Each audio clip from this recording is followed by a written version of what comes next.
اور ایک بات آج میں اور آپ کو کہنا چاہتا ہوں جو شاید نہیں کہنا چاہتا تھا لیکن اب مجھے کہہ دینی چاہیے کہ جب تک آزاد کشمیر میں اشرافیہ بجلی کے بل نہیں دے گی، جنرل پبلک کے خلاف آزاد کشمیر میں بجلی کے بلات کے لیے میں کوئی آپریشن نہیں کروں گا۔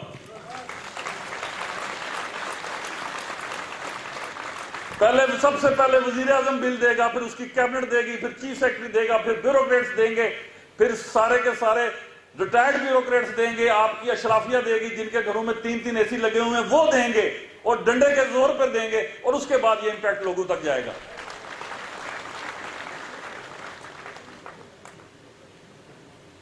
حکمرانی کا تصور حکمران وقت سے شروع ہوتا ہے۔ اگر میں مستثنا ہوں، کوئی اخلاقی جرت نہیں ہے مجھ میں ہونی چاہیے کہ میں کہوں جی کہ شہری کے اوپر وہ قانون فائق ہے جو وزیر اعظم پہ نہیں ہے، یہ ہو نہیں سکتا۔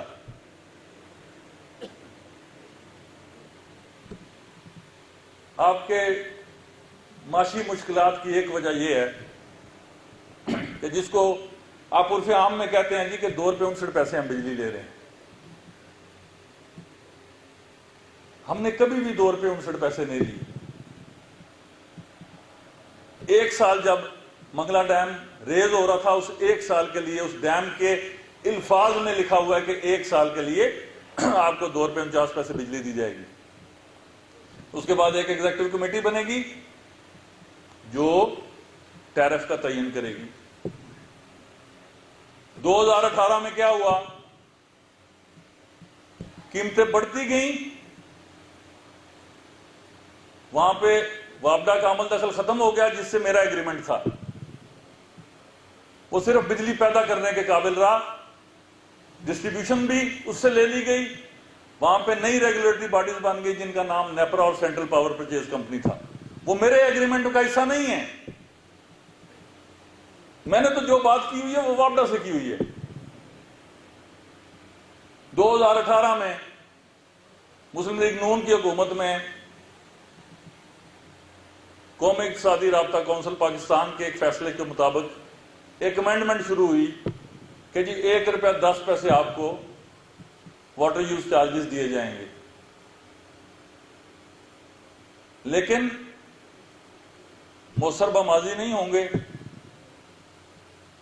اور ساتھ ہی یہ پریکٹس جو پہلے صرف روایت کے نام پہ چل رہی تھی کہ جی آپ 2 روپے 59 پیسے بجلی کے پیسے لے کے جمع کرا دیتے تھے، نیپرا جو بجلی ہے وہ جو مختلف سپلائی کارپوریشنز ہیں جن سے بجلی آزاد کشمیر میں آتی ہے انہیں 21 روپیہ دیتی تھی، آپ کو 27، 28، 29 اور اب 35 روپے چارج ہو رہی ہے۔ اور ہم یہ وہ کبوتر کی طرح آنکھیں بند کر کے بلی ہمیں نہیں دیکھ رہی، ہم جی 2 روپے 50 پیسے لے رہے ہیں۔ وہ 2 روپے 50 پیسے نہیں ملتی تھی، وہ جو آپ کا فیڈرل ڈویزیبل بول تھا اس میں سے لم سم پیسے کٹ جاتے تھے۔ اور یہ بات آپ کے سارے اشرافیہ کو اور حکمرانوں کو پتا ہے۔ منگلا ڈیم ریزنگ کا امینڈمنٹ کا معاہدہ 11 فروری 2022 کو لاگو کیا گیا، جس کی بنیاد 2018 میں ڈلی۔ یہ سب ڈاکومنٹڈ ہیں، ان پہ کتاب چھپی ہوئی ہے، اب میں ان کو لائبریریوں میں بھی لکھوا دوں گا اور کالجوں اور اسکولوں میں بھی لکھوا دوں گا۔ کیوم نیازی صاحب کے دور میں اس امینڈڈ ایگریمنٹ کو لاگو کرنے کی کوشش کی گئی، وہ معاہدہ کابینہ میں آیا، کابینہ کے اراکین نے انکار کیا کہ بھائی یہ 5 ارب ہمیں مل رہا ہے، 65-70 ارب دینا پڑے گا، یہ کوئی ایگریمنٹ نہیں ہے۔ انہوں نے اکیلے ہی دستخط کر دی۔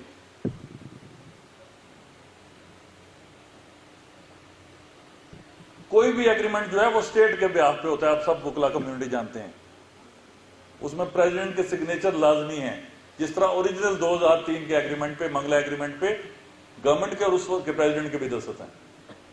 جب میں پرائم منسٹر بنا، میں نے دیکھا کہ میرا 90 ارب کاٹ کے 70 ہو گیا، پوچھا کیوں؟ انہوں نے کہا جی وہ بجلی کے بقایا جات کاٹ لی۔ میں نے کہا جی کس معاہدے کے تحت کاٹ لی ہیں؟ انہوں نے کہا جی وہ منگلا ڈیم ریزنگ کا جو امینڈمنٹ کا معاہدہ ہے جو 2018 سے شروع ہوا تھا 2022 میں میچور ہو گیا۔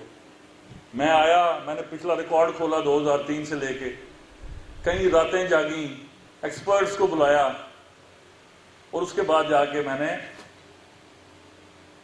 توانائی کی وزارت میں اپنا اور خزانہ کی وزارت میں اپنا سرکاری موقف دے دیا کہ جی یہ معاہدہ درست طریقے سے نہیں ہوا, اس کو کیبنٹ کی اپروول حاصل نہیں ہے, اس کو پریزیڈنٹ کی اپروول حاصل نہیں ہے, اس کو کوئی لیگل بیکنگ حاصل نہیں ہے. ایک بات, اور دوسری بات کہ اس کو اس لیے بھی ریوائز کرنا ضروری ہے کہ آپ کی جتنی ریگولیٹری باڈیز ہیں ان کا میرے معاہدے میں کوئی ذکر نہیں ہے.